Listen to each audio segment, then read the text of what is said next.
Welcome to Food for Thought with Felipe. I'm your host, Felipe Collazo. My name's in the title. See that? Clever. Yeah, Food for Thought. This is the first episode of Food for Thought for Felipe, and I'm happy you guys are with us today. I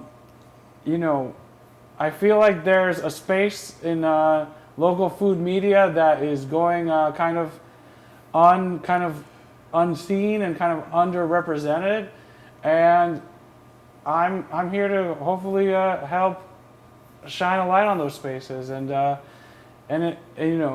something that helped me kind of like get in touch with kind of the local culinary community is my first guest here, restaurateur and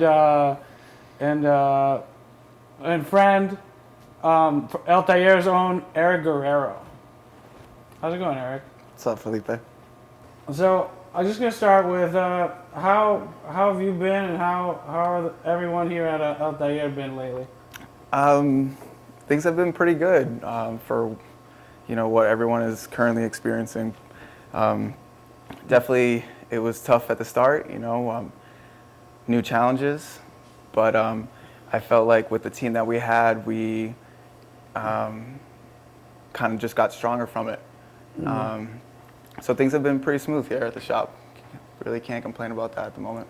Yeah, it seems like with some of like the things we've had to deal with in the past year or so, that like those challenges kind of like inspire like a certain level of creativity from businesses and stuff like that. Like what do you feel like are some of the things that you guys did to get like creative with our new reality? Well, just implementing different things. We never wanted to really offer delivery, to be honest, prior to COVID, but we realized obviously we had to. Online ordering was another thing that we had to implement. Also realizing that since most of our food now was going to be strictly takeout, trying to focus on what items work the best for takeout, so that way we can ensure that great quality of food and service still for our customers. But no, it was like simple things, and the reason why I even said like we didn't want to originally do delivery or even the online ordering was because we always enjoyed that experience and interaction with our customers, and so we always wanted people to walk through that door, even if it was just to pick up their food or make that quick order or whatever it was, and so that we could have that engagement and interaction and just have that moment. Yeah. But obviously, we had to make some changes, and luckily enough, they've worked out for us. That's good to hear. Yeah. So let's talk about some less COVID-y stuff, and just talk about you. Like, I want to start with talking about like you and just your relationship with food in general. So the first question I want to ask you is actually I got it from a writing prompt that I believe was from one of the writing workshops here.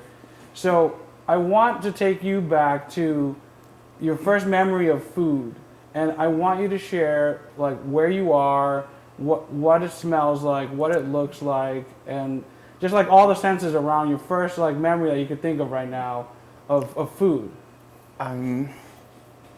Well, instantly if I think about food and like my fondest memory and my happiest memory with food, it would easily have to be, flying into Mexico with my family and, getting to my abuelita's house and knowing that she was going to be having a beautiful meal prepared of sopa de fideo, which is just like it's a very basic noodle chipotle sauce, and these quesadillas de papa. And she just knew that I would want this when I walked in the door, and it was every time, it was always so special to know that she was waiting for me with that meal. And that legacy continues today, because like some of those items are on your menu right now, right?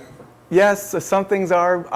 Sopa de fideo used to be on the menu, and I honestly took it off because I didn't think I was doing it justice, to be honest.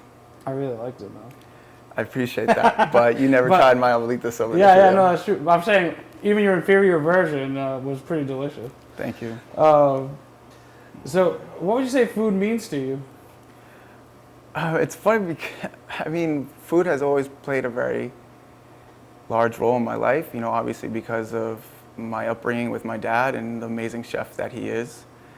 And, you know, and being lucky enough to, like I said, go to Mexico and, you know, eat all that, you know, beautiful cuisine, whether it's from street vendors or whatever it may be. And also being able to, like, watch my dad cook in the house and at the restaurant, all these family recipes that he was taught from his mother, just made me really appreciate food. I think what it came down to. So I'm very thankful for that. But to be honest, like, I'm not a chef. I barely consider myself a cook. My dad is a chef, you know, and I know that just not from the dishes that he cooks, but just the passion that he has for it, you know. When it's a day off for him and we're home, you know, as a family, he wants to cook, you know. So that's what I consider to be like an actual chef, where it doesn't matter if you're on the clock or off. It's just like, it's just what you want to be doing and exert yourself through, you know. So do you feel like it's like disrespectful to call yourself a chef because you see how what your dad puts into it, or is it something else? Like, Well, I think it's disrespectful to just chefs. Chefs, yeah. You know, like it's like calling someone a doctor, you know, when they're not a doctor. So then, what do you consider yourself? And that's a great question. I mean, and that's something I've definitely struggled with this whole establishment, this business, and what I've been doing these last few years. Because, you know, I feel like I've become the face of this place, and I get a lot of praise, and people think that I do so much, and, you know, I don't really see it like that, to be honest. So who do you attribute the kind of like, well, you have a cog as your El Taller, like kind of in the logo, right? What do you consider? Who do you consider the cogs that keep El Taller or make El Taller what it is? I think it's just the great team that we have, and then the community. Yeah. They're the main part of the gear. You know, everything that this place has become has been, you know, because of the community and things that they wanted to see, and, you know, and this place has been here for them. So let's go back a little bit, right? Like, so before El Taller existed, it was Café Verde, right? And you know, when Café Verde wound down, then the idea of El Taller started to be born. Like, take us back to like kind of like the conceptualization of that idea and like how we got to where we are now. Yeah. Well, you know, so we have Cafe Azteca, and that's been there for almost 25 years. Amazing clientele there, you know, die-hard patrons since the day we've opened. And we kind of were at a point where we were thinking about opening up a second restaurant.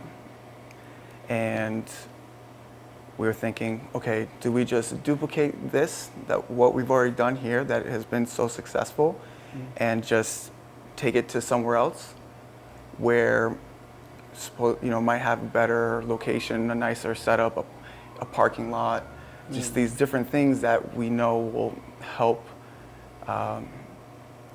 you know, financially wise for a business or a restaurant, you know. And we know we would have been successful. We had many people pulling us in different directions saying, hey, we got this spot for you.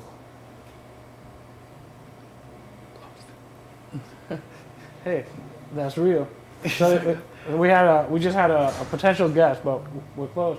So I think they were police officers. Yeah. Oh wow, it was a police officer? Yeah.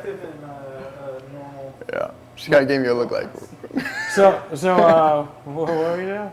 No, so yeah, we were like, people were legit offering like beautiful spaces in different towns. Like, we really want you to be here. And, like who was offering it? Like, I mean, developers, just, like city officials. Well, not both? People that own buildings and you know, own spaces. What kind of towns are we talking?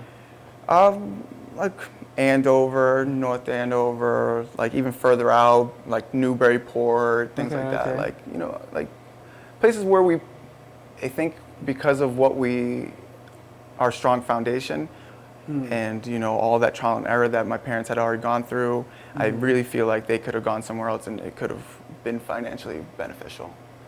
But at that same time, my mom was a patron of Cafe Verde. She loved coming here. And, when they start to, struggle a little bit and trying to figure out how they could keep their doors open, I know my mom was just like so very adamant with being like, should I cut that real quick? Huh? Yeah, All right, this is also real. Yeah, we're not open Saturdays at the moment. We got to get back on this. But anyways, so she just didn't want to see it turn into another. Sorry, we're closed.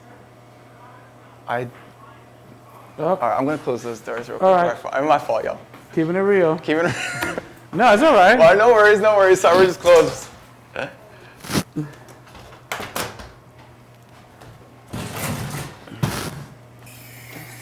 We have proven that there's an appetite for a Saturday.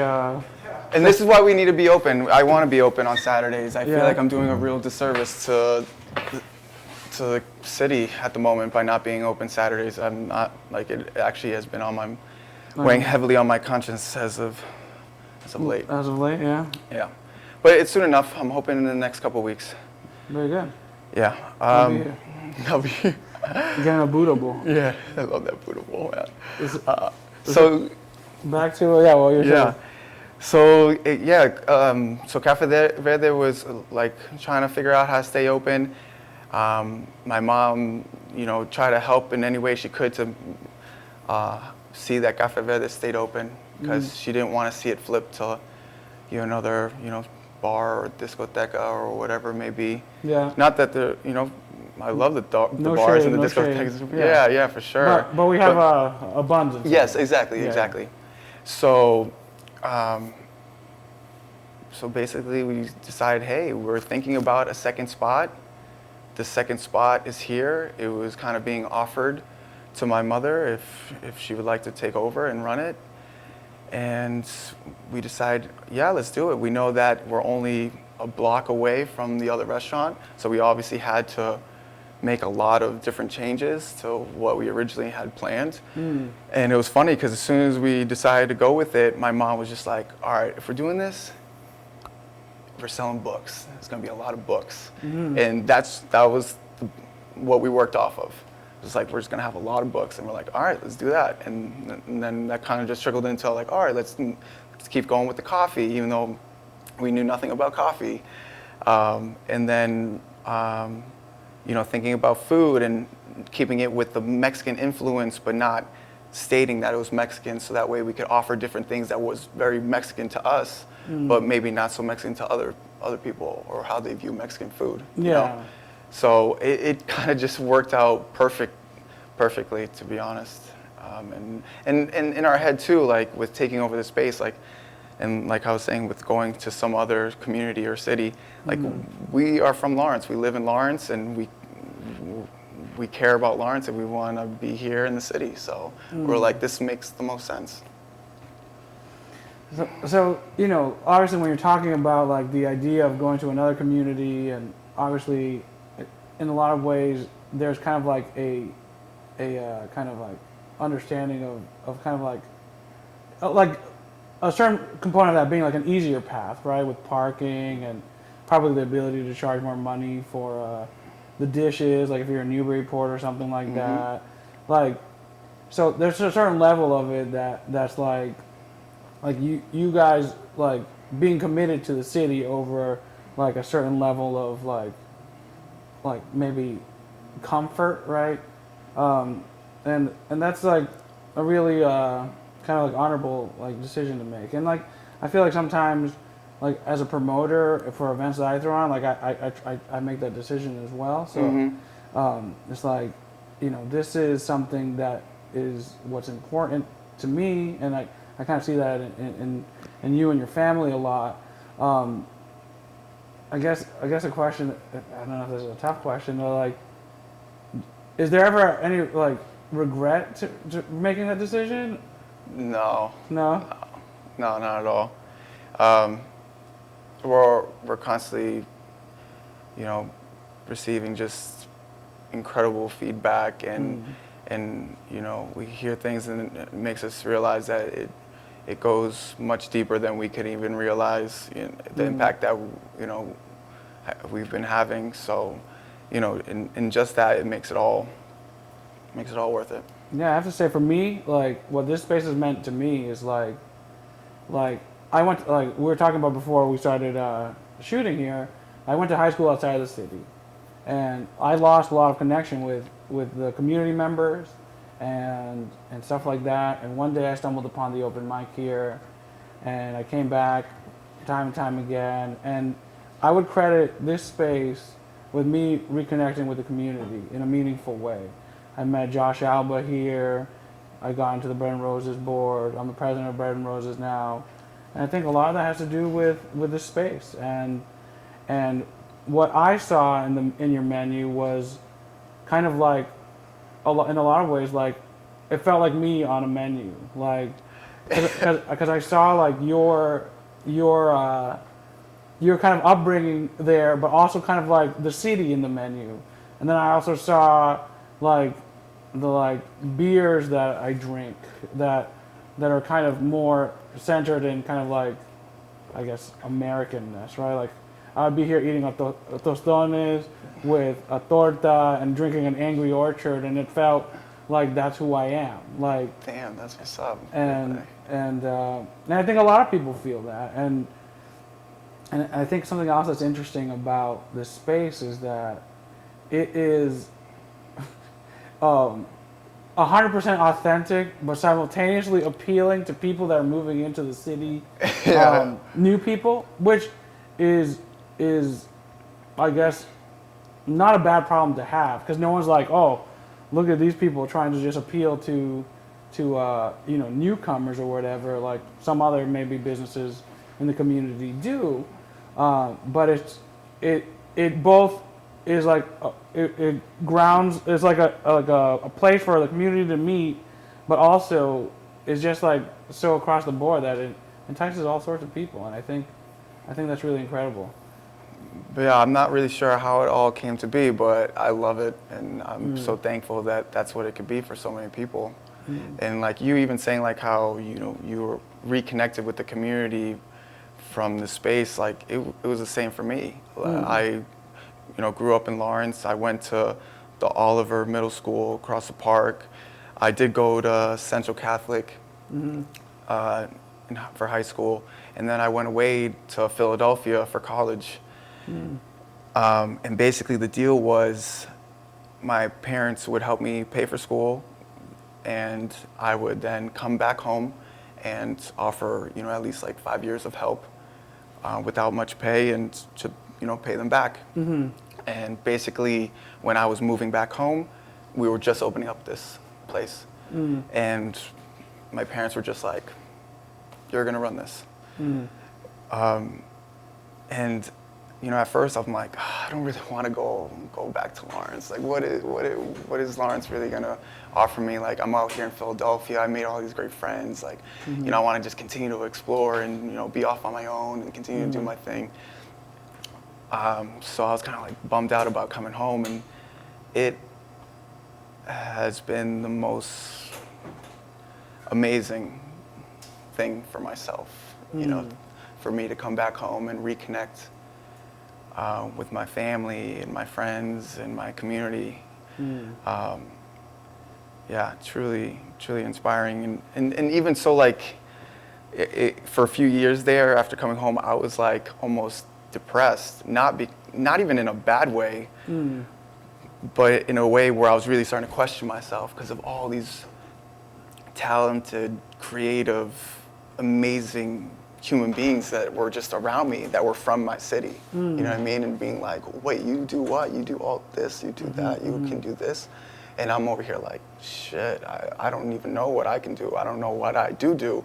And that's what we were kind of talking about a minute ago too, like about, you know, I'm not a chef, I'm not a cook, and so what do I actually do? And that was like, you know, a real issue for me for a bit. And like even with looking around with my own family, like my mom, this amazing teacher, and always supporting local literacy and all the things that she does for the community.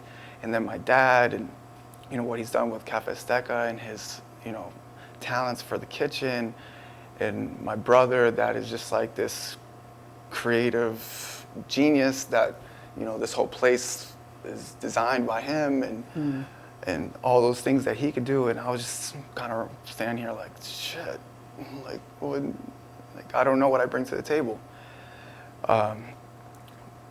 But you know, as time went on, I started to realize, like, you know, I'm the almost like the keeper of the energy within the space, and making sure people feel welcome, feel, you know, at peace, feel safe, you know, feel appreciated, feel loved, and with that, I've, you know, come to know myself more and thank myself for coming back home. Yeah, I think that we grew up, or maybe a lot of people still do, with like the feeling that success cannot be achieved here, like in a way, like you have to leave, like, and I think that narrative is starting to change a little bit, and I think that sometimes like you went to Philadelphia, and I went not very far, but still far enough that it felt like separation, where that separation and reimmersion into it, like, really makes you appreciate kind of some of the things that you didn't even realize were unique about the city, right? Exactly. You agree? 100%. Yeah. Just the food, the music, the people. Yeah. I feel like there's a part of it that's like you didn't realize certain things were like a thing about your community until you left it, and I think like when you come back and you're like, wow, this is something that we do here. Yeah, like, that makes it very special.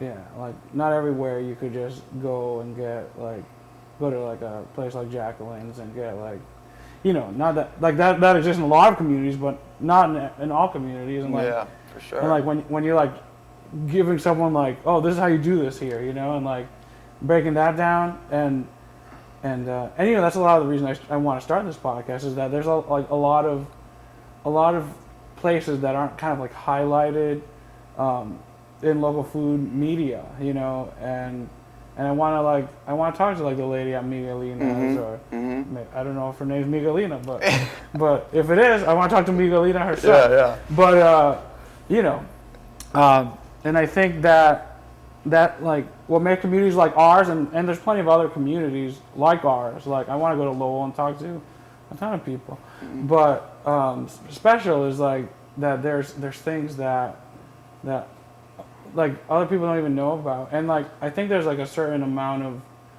like willingness to adventure for food. Like there's people I see at Cafe Azteca even that like that's the only place I see them in Lawrence, you know, and like I don't know what goes on in their head. Like, yeah, we're gonna sneak into Lawrence and get our food and run away. Like I don't know, but like people are willing to do that for food. Like if you're like there's good food here. And if they like, I don't think they're risking their lives to come here. Not at all, but they sometimes they do feel that way. They might think that. Yeah, you no, know? they definitely do, man. And you know, I think that there's something amazing about food. Like I feel like food and music are things that people are willing to like kind of like step outside their comfort zone more than other things, you know. Damn. And I like that. But let me I wanted to ask you, because you know, we're talking about your parents a bit and kind of growing up in you know, kind of like the restaurant industry. Like before, like you taking this on, like what do you feel were like the pros and cons for you about like growing up in the restaurant industry and like having that like family legacy?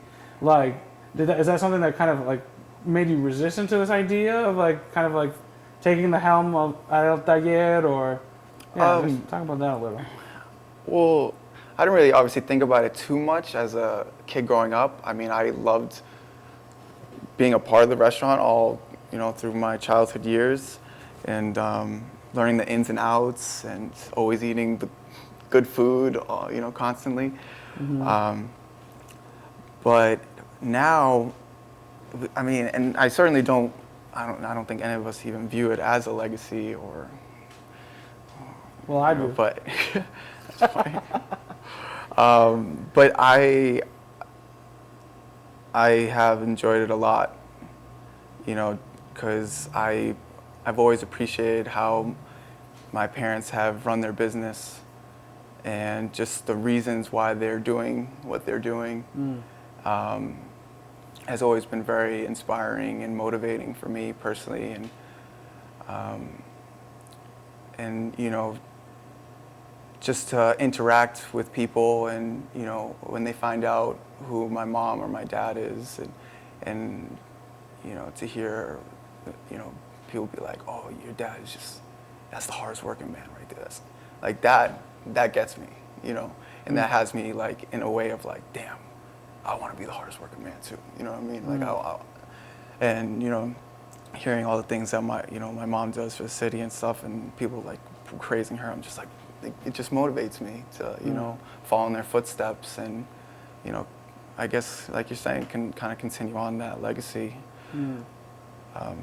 So but like I kind of talked about a minute ago, a con would be that moment in time, but I don't even view it as a con, because the con is a pro when you start to like question yourself and what you provide and what you bring to the table, and the things that you want to do with your life and things like that. So those questions were definitely asked because of the supposed legacy of the family and the restaurants.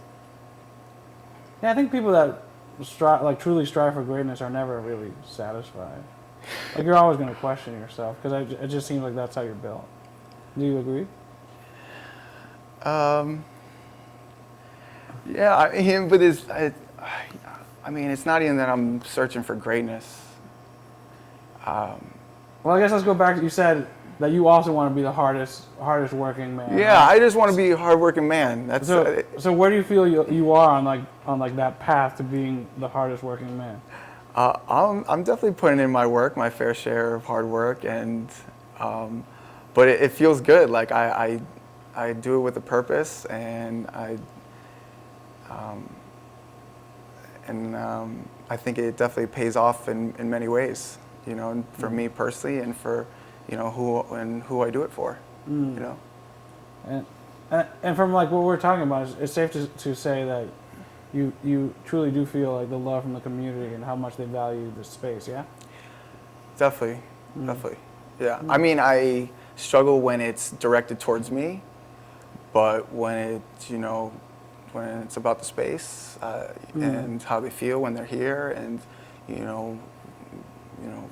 how much they love the food and the drinks, and and the service that they get from my whole team, then yeah, for sure.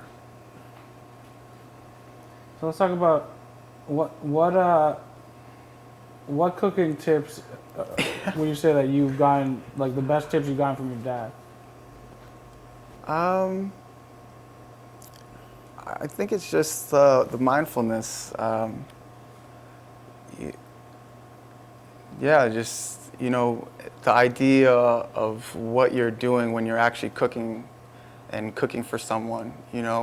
It's not, if you don't have the care, the love, the attention to the detail, and you don't actually put yourself into the dish, it won't be what it should be. You know what I mean? I think there's levels to it. And so you could prepare a meal, and yeah, it may be filling, but it might not be nourishing to the extent that food can be. So I think that's what I learned the most from watching my dad cook. Nice. Yeah. I guess in a more literal sense, I feel like your dad's like the king of sauces, and I feel like that also translates to this menu. Yeah, but see, that's the thing. So my dad and Cafe Azteca is still the foundation for El Tayed. His sauces and those salsas that he makes so beautifully Yeah. is what we use here. So Yeah, he's yeah. still making them at Cafe Azteca. Nice. And we're just bringing them over here and trying to do different things with them. Yeah, you know? Which I've loved so much, you know, and that, as much as I say that I'm not a chef, it has been fun to like, you know, see his traditional side of Mexican cuisine and all the sauces that he creates, and then coming over here and being like, well, these are just things that I like, so I'm just gonna do this, and using the same things that he's using over there, you know, and it seems to be working out. I agree. Yeah, thank you. So, for someone who's never been here before, what would you tell them, like, why they should come check out El Taller? Like, I mean, I've been asked this question before, and honestly, most of the time I'm just like, just show up. You just gotta show up. You know what I mean? As soon as you walk in the door, if the music's flowing, you know, I feel like you're gonna feel something, you know, in a positive light. So, but then as soon as you get whatever drink you order or whatever food you order, then you're just like, yeah, I'm hooked, I get it. So it's really just hoping that people just take a step in, you know, walk in.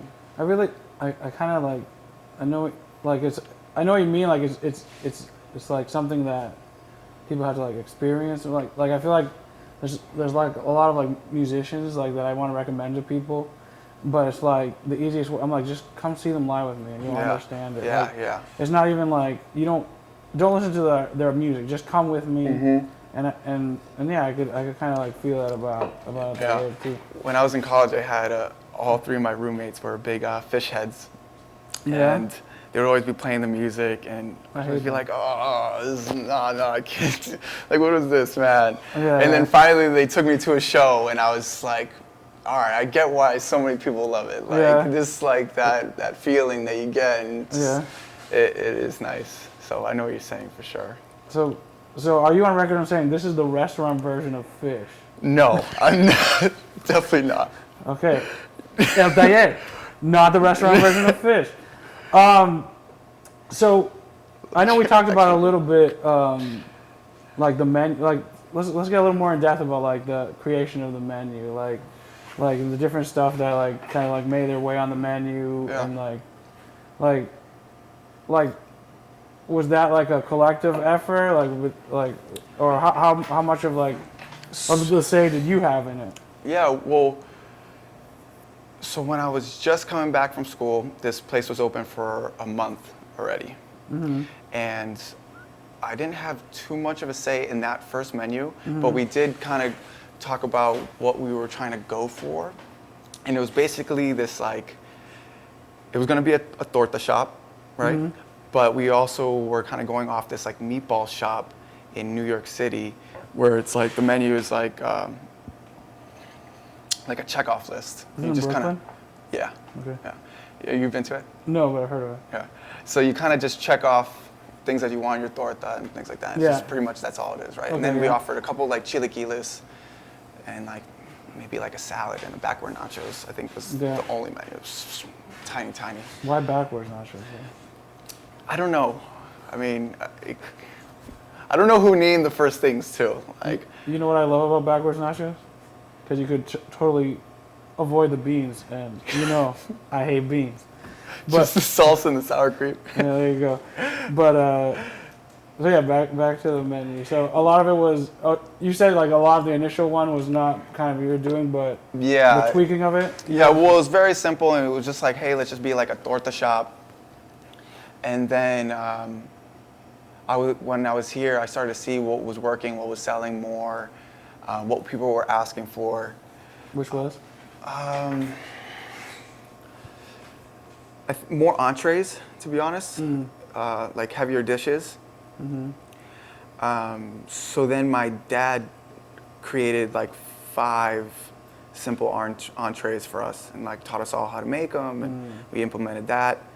And then after those 5 like entree dishes that he put on the menu and had to teach me how to cook and prepare and everything. I think I started to get a little bit more comfortable in the kitchen and like working with the sautés and his sauces and different things like that. So then off that, I kind of just started to put a couple things together that I thought would work, like based off, what I personally liked, what I grew up eating, and what I just thought was a little creative and, different. So we're talking about like let's say those 5 main like staple dishes that are the signature ones. Were some of those like the shrimp perejil, Perejil, calabacita, pollo papa, chicken and pollo entomatada? chicken entomatada. I think it was those 4 actually. Yeah. Those 4. So which ones would you say kind of were like the ones that you helped bring onto the menu? Like steak and potatoes, yoga bowl, Buddha bowl, tuercas and tornillos. So you mentioned 2 of the dishes that are like vegetarian, vegan dishes. And I know like right now like you're one of the only, or maybe the only, I don't know, or at least one of the only restaurants that I know in Lawrence that like offers any dish made in a vegan or vegetarian way. How did you guys get there? Was that something that you wanted to see in the city, or is that something that people were asking for, or a mixture of both? And how do you feel like the community has taken to those offerings? Yeah, I think it's been a little bit of both. Yeah. I personally was just already going down this path of more vegetarian, vegan way of eating. Yeah. And that was actually because of just conversations and interactions that I've had with customers here, Yeah. At the very beginning and their way of eating and stuff like that, and just learning from them and the benefits that you could get from it. So I personally started to eat that way. And then as I personally started to eat like that more and more, I just started to realize how powerful it is and how important it is as well. And then, so I just want to, start to trickle in some things that I thought, yeah, this is a good option for someone to eat, because I do believe that, to have a strong community, we need to be functioning the way we need to be functioning, and you can only really do that with, treating your body right, and that starts with food. So what like your dietary is like primarily like vegan, vegetarian? Yeah, now, I mean, or? pretty much in my day-to-day routine, I'm pretty much closer to vegan than anything. But I don't state that I'm vegan because I will still try things. If my dad cooks up a meal and wants me to try it, I'll happily try it. If I go out to someone's house and they prepare me a meal, I'll say thank you and eat it. And if I'm traveling, I'm gonna be open to new things.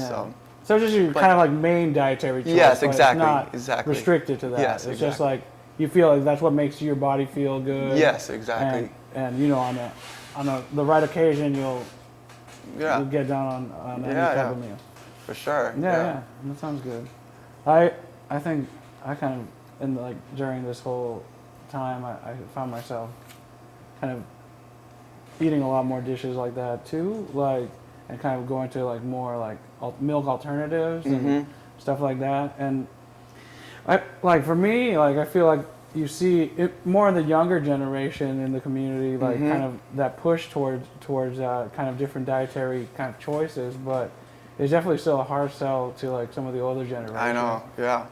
But it's a good thing that the conversation's happening. Yeah, for sure. And that wave is coming on pretty heavily, And definitely the community has been asking for things, and that's why I kind of been making it more and more apparent, like, hey, we got a lot of vegan and vegetarian options, so don't feel like you're restricted to just these certain items that we offer, And that's another thing too, is like having people start to understand when you're ordering from a restaurant that cooks, from scratch and fresh, a lot of times things can be modified for the eater, Yeah. And it's just about like really looking at a menu and breaking it down, and because a lot of times I feel like people will go to a restaurant and just look to see, oh, where does it say vegan, or where does it say vegetarian? It's like, oh, I'll take this vegan dish, Yeah, yeah. And it's like, it doesn't need to be that way, It's like, oh, okay, I just have to take out this one thing. Oh, can I order this without this one thing? Yeah. Most likely the restaurant's gonna say, yeah, why not? of course. Yeah. And so like, this is how I eat Yeah. here all the time. So I was just like, damn, I feel bad that people aren't eating these beautiful dishes that I'm eating just because, it states chicken in the first one, but I don't have to put the chicken or the chicken stock, Yeah, you just have entomatada. I could make that, which is more, more Tomato. veggies. But what was I gonna say? What I love about your vegetarian and vegan options is that they're not like, I feel like some of the restaurants you mentioned, they're like, oh, this is our vegan section. It's just like loveless. It's just like, we offer this for the sake of having that on the menu. So when you come here, and you inconvenience us, like we say, here you go. But without that, there's some of the most delicious dishes on your menu. The ones that are like naturally that way. The vegetales cremosa. You changed the name of that, right? Yes, I did. Okay, whatever it's called now. What's it called Someone now? got mad at me for that. For changing the name? Yeah. Oh, he's like, you gotta tell me. I thought you took it off the menu. I was like, oh, sorry. But the Buddha bowl, which is vegan, like. That one's a crazy one, man. I really do love that Buddha bowl. And the yoga bowl, right? And yeah, when you see people like sharing on social media, these aren't things that sometimes get posted. They get posted a lot, like specifically the yoga bowl. I feel like. Yeah. I see, but it helped me kind of imagine like healthy eating, and healthy eating not being boring. Like I think a lot of kind of what comes with like Latino communities and stuff is like the kind of understand like healthy food is boring food, right? And I think that what you're doing here with your vegetarian and vegan offerings is really kind of helping the community reimagine what healthy food could look like, because it's not just like a pile of steamed broccoli and boiled chicken breasts, although that's not, that's generically healthy and not, I know it's not necessarily vegan or vegetarian, but that's kind of like, I think when I talk to let's say my parents or something about healthy eating, that's what I think they're thinking of, a steamed broccoli and a seasonless chicken breast, right? Yeah, and no sauce, no. And I've been trying to help my mom lately kind of reconceptualize what healthy eating means, and a lot of times that means coming here and getting her a dish, getting her calabacitas or a Buddha bowl, and she's like, wow, this is really good, and like it really is a helpful tool for me, and I think for the community as a whole to kind of understand that those things can live together, like delicious food and healthy food, 100%. I mean, I think healthy food is delicious food, and vice versa. So it's just how it is. But yeah, if it's done right though, no. Do you want a steamed broccoli? No, I don't. Yeah, there you go. I'm looking at my cheat sheet here, which first episode. I just want to make sure I don't miss anything good. Oh yeah, let's talk about that. So El Taller is, El Taller is a lot of things, right? It's like I feel like there's not many places you can come and grab a coffee as well as a beer, as well as a full meal. But on top of, the uniqueness of it as kind of a place to get food and drink, right? You also have a variety of events and, it's from spoken words to musical shows and live podcasts and a whole multitude of things. But so my question to you is what are some of your fondest memories from these events? And I'm not looking for you to say things that I helped put on. But you were part of a lot of them. This is not a weird flex. Yeah. But yeah, but you did jump into mine. Let me re-ask the question then. That don't include me. No, I'm just kidding. No, you can include whatever you want. No, there is a lot, to be honest. It's really incredible to think about how many powerful events and workshops and open mics we've had here.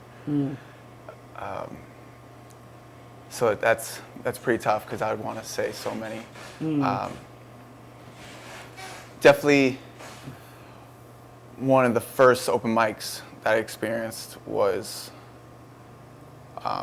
is what really had me feel like, wow, this place is gonna be special. And it was like maybe my second week being home and running this place, and I think they already had maybe one soft open mic prior, and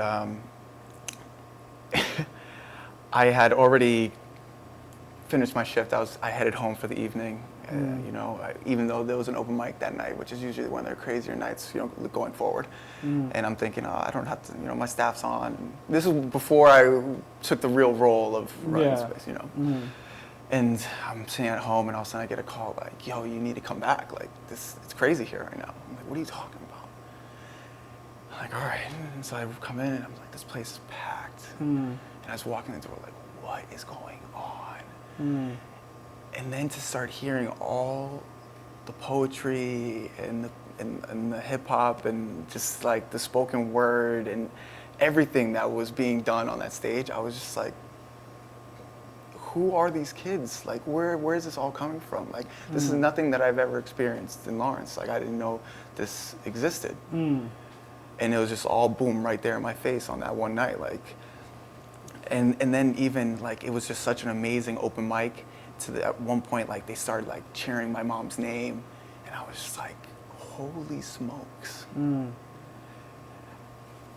and like, to continue on with that same night, like, out of nowhere, like a group of maybe like 15 kids out of nowhere just like come outside, and they're all standing in front of the shop, and my mom's like, Eric, can you go check out what's happening? Like, what's going on?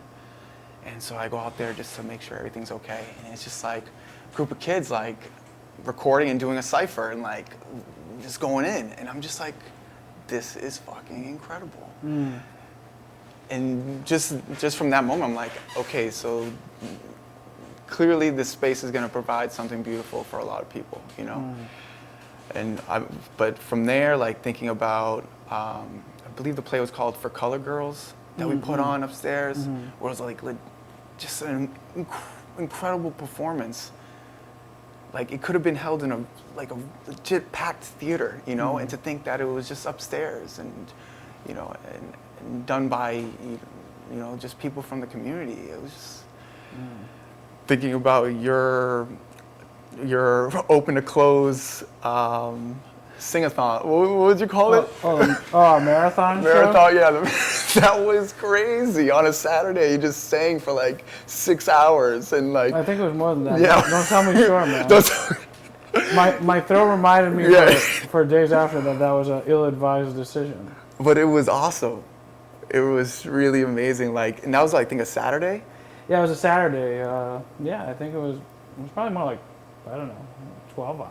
Yeah, yo, and it was just like the energy and the vibe in here. Everyone was like, at first, like, not even knowing what's going on as like you're walking up and down, like singing and stuff. But it really just kind of set the tone. Like, okay, we're gonna be doing a lot of different stuff here. You know what I mean? And just we're gonna be open to just creative juices flowing. You know, and just a lot of good stuff. And like preparing for, you know, for protest and, you know, organizing like just different workshops on based on like, you know, Black Lives Matter and things like that. It's just like we've hosted just so many powerful, beautiful moments, and you know, I'm just very thankful that the space has been able to provide that.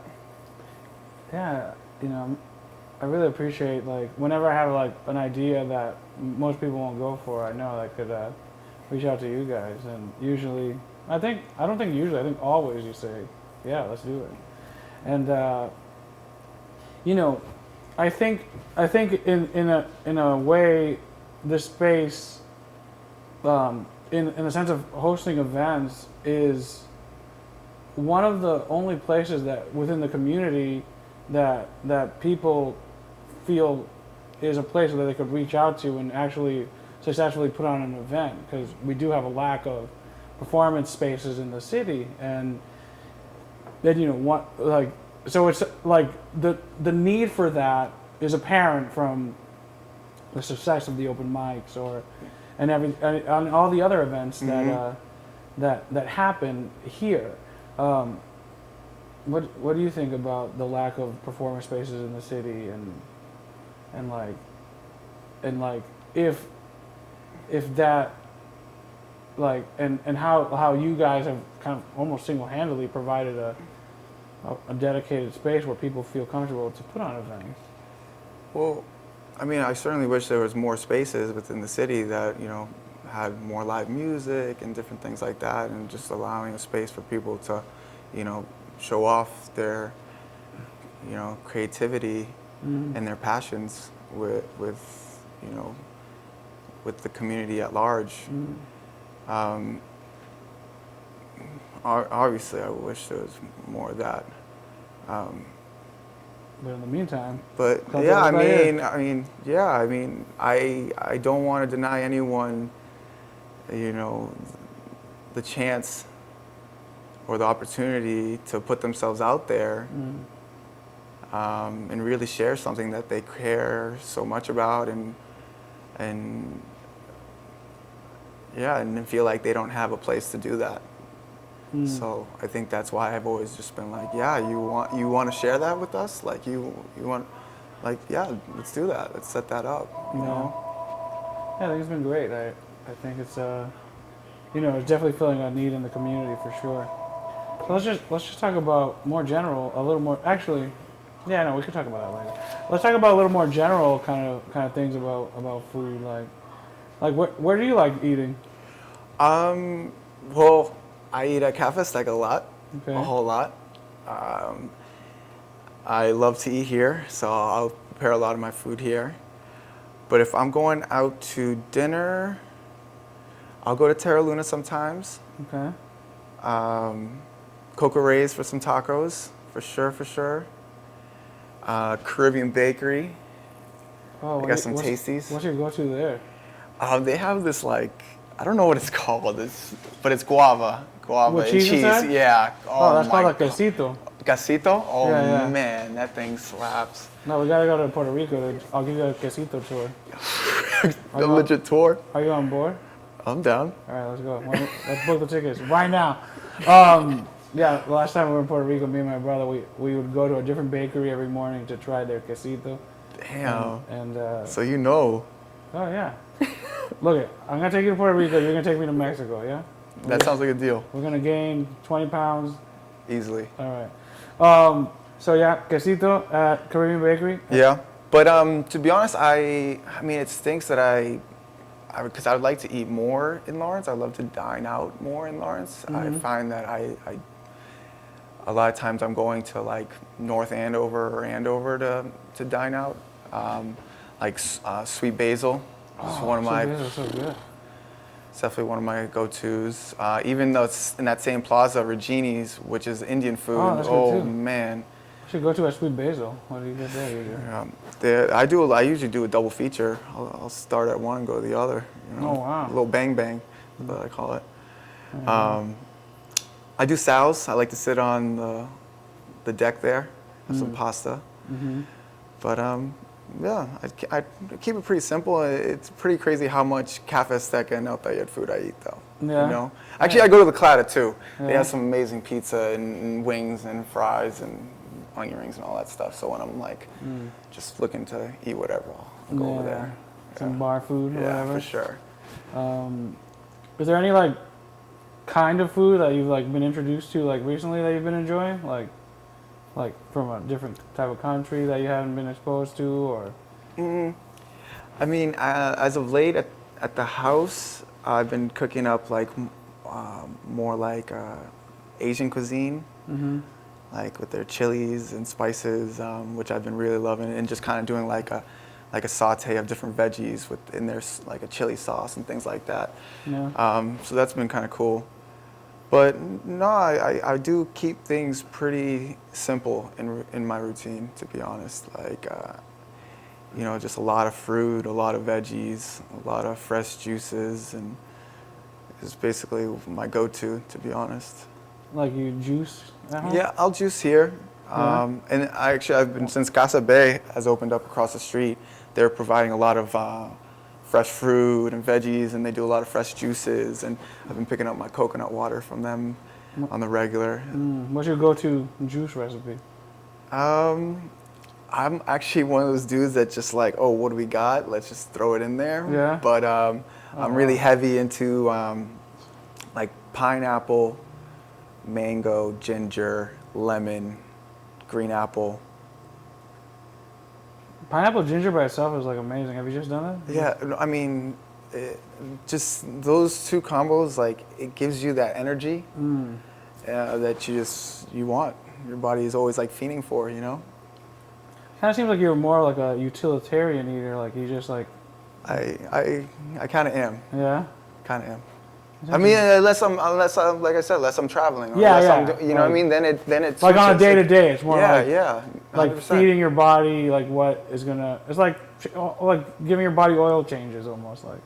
That's to how it make is it for me. operate very as good efficiently. as possible. Yeah, I mean, I do work long hours. I am on my feet a lot. I am moving a lot, and then not even besides that, like I personally like to be active. So I play a lot of sports, and I like to exercise and do all these different things. So I just realized, if I want to do those things for a long time, then I just got to make sure I'm keeping up with other things. Yeah, yeah, no, it makes sense. I've been trying to do that a little more myself, but I do love eating good food that is bad for me. Yeah. So we're talking about going to Puerto Rico and Mexico. Like, let's say you take me to Mexico tomorrow, right? And I say, just bring me to eat the best stuff. Like, where are we going, and what are we eating? Well, if my abuelita was still with us, we would just be going to my crib first and foremost, and having her cook us up a meal.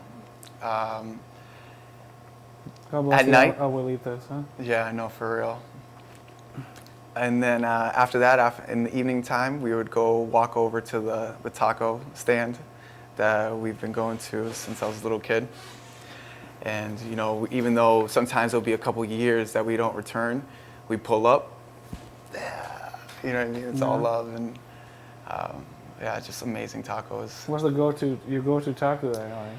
Well, at that particular one, it's actually different than most places. There, I'll do the gringa, which is for them, it's just a flour tortilla with steak and cheese, with some cilantro and onion, a little salsa verde, some fresh lime.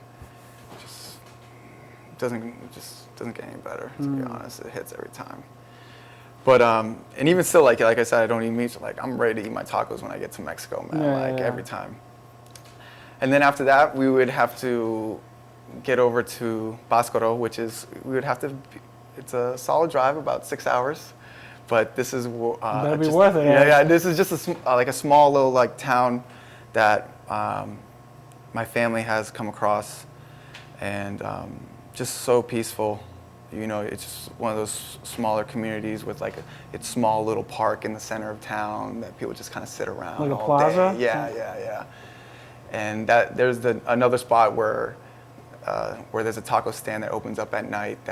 That's our taco stand. Yeah. Like, if there's one taco stand that we're picking, that's the one. That's the one. And they always show us a lot of love. And so what do you get at that taco stand? So it's still beef steak tacos, but the small corn tortillas. Yeah. Right? Again, cilantro, onion, a little guac, and lime, and that's all you really need. And me and my brother have definitely taken down an aggressive amount of tacos at that stand. Yeah. Even just in one sitting, you know what I mean? And what would you say your record is? I think I got up to 18, around there. What? I think Patrick got maybe in the 20s. Wow. Yeah. So was that a goal or we were definitely looking to see how much damage we could do, for sure. But you know, they just were tasting so good, so it didn't really matter, you know what I mean? It was just like kept it going. And the dude's so funny too, he's the man. He's just like, you know, you start eating your tacos, you're about to finish up your last one, he's just like looks at you like, another 4? And it's like, I feel like that, like, I feel like that's something that's like important, like the like energy that like the people that are like at a lot of like those stands and stuff, you know. It's yeah, like, for sure. Because even if I was like kind of full, but if he gives me that 4 with like that, and I'm like, even if I'm on the fence, I'm like, yeah, give me that 4, man. And just like being at the taco stand, it's just something different about it. Like, you know, seeing everything in front of you and just seeing how his hands work, because everything's so hot, but yet he's doing everything with his hands and like flipping the tortillas on there, and it's just like, it's like a DJ. oh, it's so cool, man. So cool. Yeah. But what about for you? Before we What? go to Puerto Rico. What am I taking you to Yeah. get? Damn. That's well, we're gonna start the day with some quesitos. At a, you know, like kind of like at the Caribbean, like it's like if you think of like the Caribbean bakery where they have to offer just like imagine that the size of Tripoli's, like the case being that big. Yeah. So they have all sorts of stuff like, and they like Caribbean bakery. They have this like basically the way the Caribbean bakery runs is very authentic to like the Puerto Rican bakery experience. Dope. Like you could get the sandwiches all day. You could get, and I feel like it's like a really interesting part of like our culture is like that like heavy breakfasts are not strange. It's like, or like I don't know if it's like heavy breakfast to get you through the workday, or like the like you know the tripletas or whatever, with the fried cheese, like the mango and stuff. And Yeah.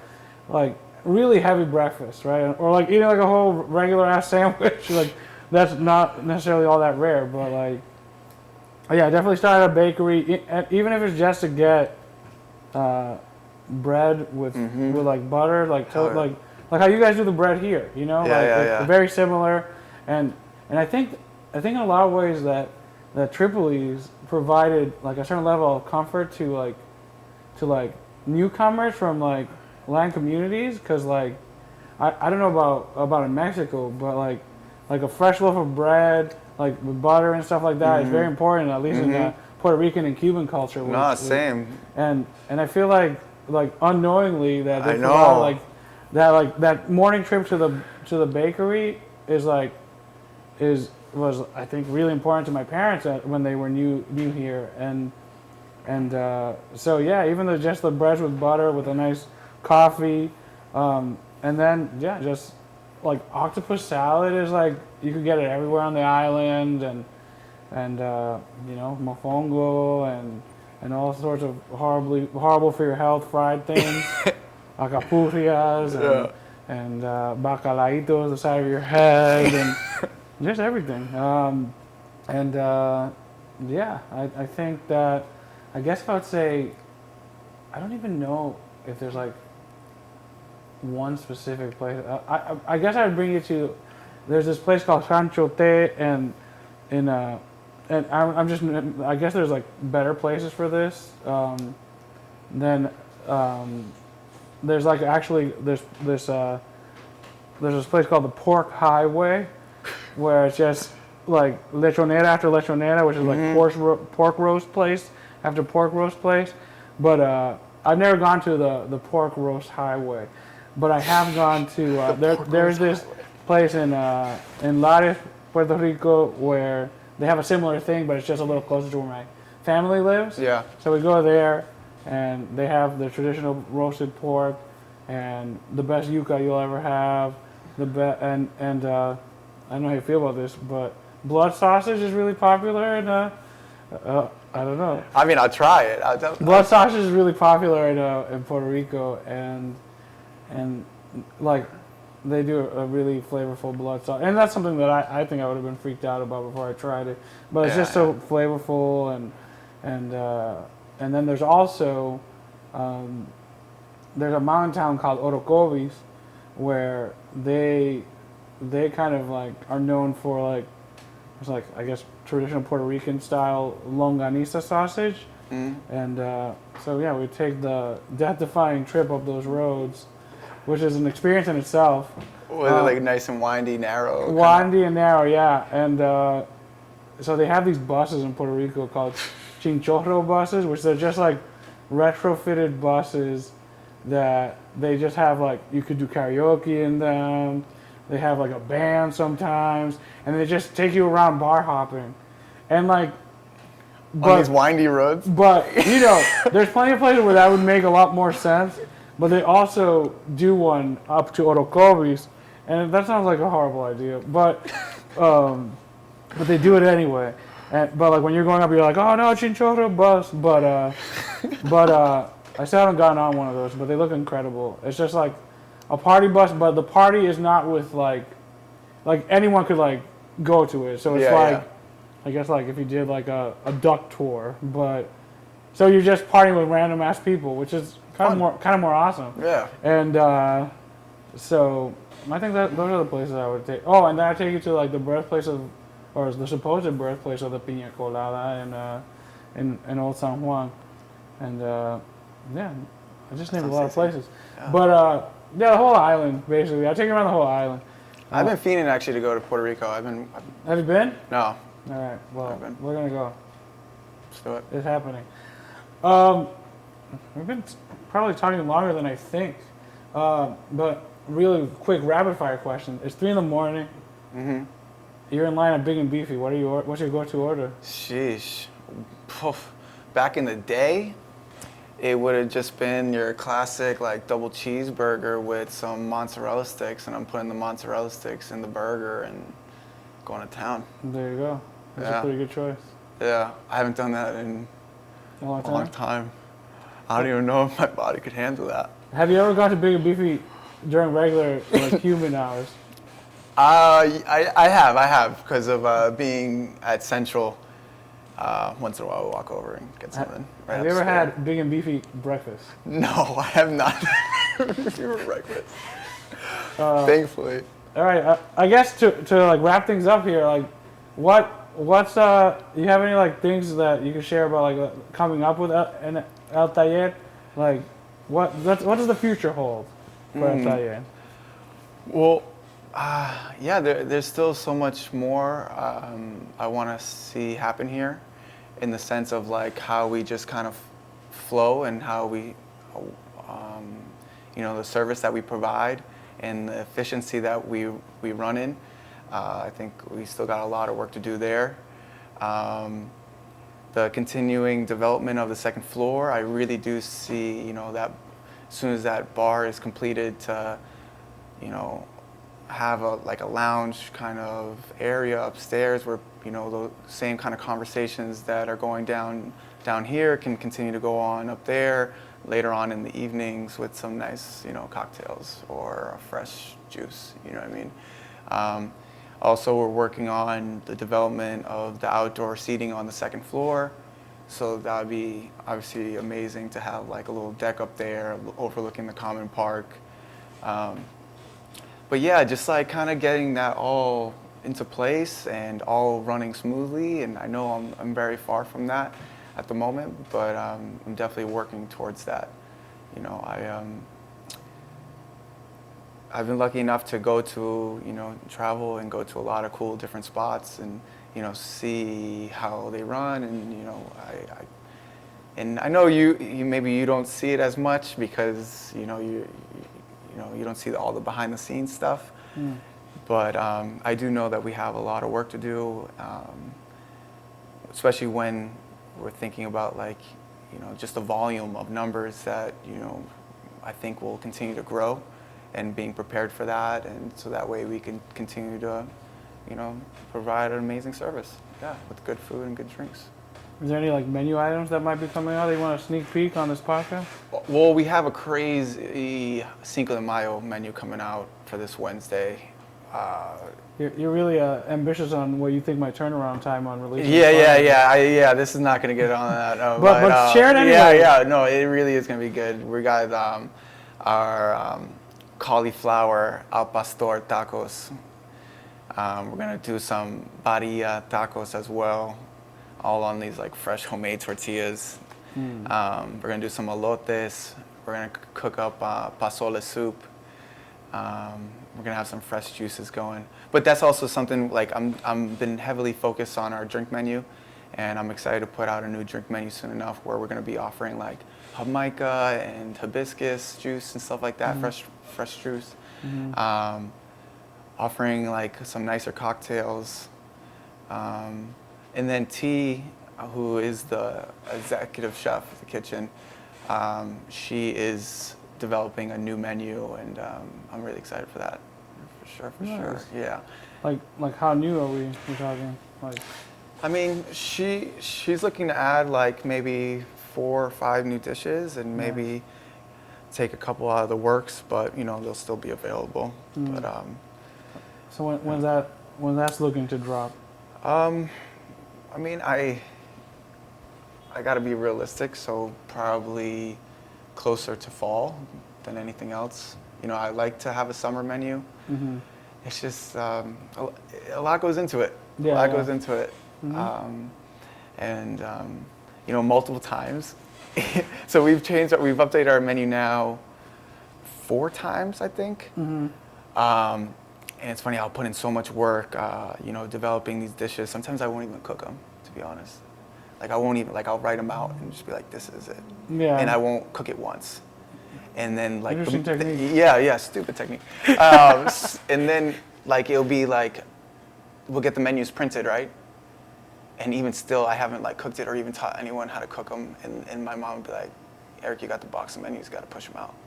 Like, and I'll just be over here like kind of like freaked, like no, like just nervous. Yeah, you know what I mean? To like have to teach my staff how to do it, or even like how to teach myself how to do some of them, and like going through those like growing pains of like, you know, creating a menu that we actually want, and you know, hoping people enjoy it, and just being nervous at first, you know. But yeah, no. I mean, we're gonna just continue on, push ourselves, and you know, be comfortable with the uncomfortable. That's what creating is, right? Yeah, exactly. Well, you know, I know when we started this conversation, you didn't really give me you couldn't define what you felt like you were, right? But during the conversation, you said that you were the keeper of the energy of this space. And I think that's a great way to describe what you are.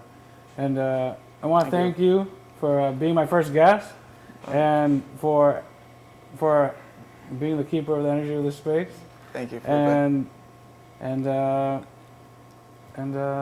Yeah, keep up the great work. And I hope my viewers, if you haven't stopped in, stop into El Taller and come experience something incredible here. And if you are familiar with Eric, I know you'll be back very soon. Appreciate that, Felipe, a whole lot.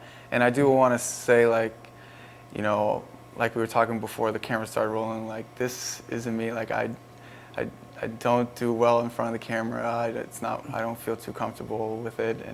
But when you asked me, I had to say yes, because you have been just an amazing support for El Taller and Cafe Azteca, and all the events and things that you put on here, and you know, want to continue to put on here.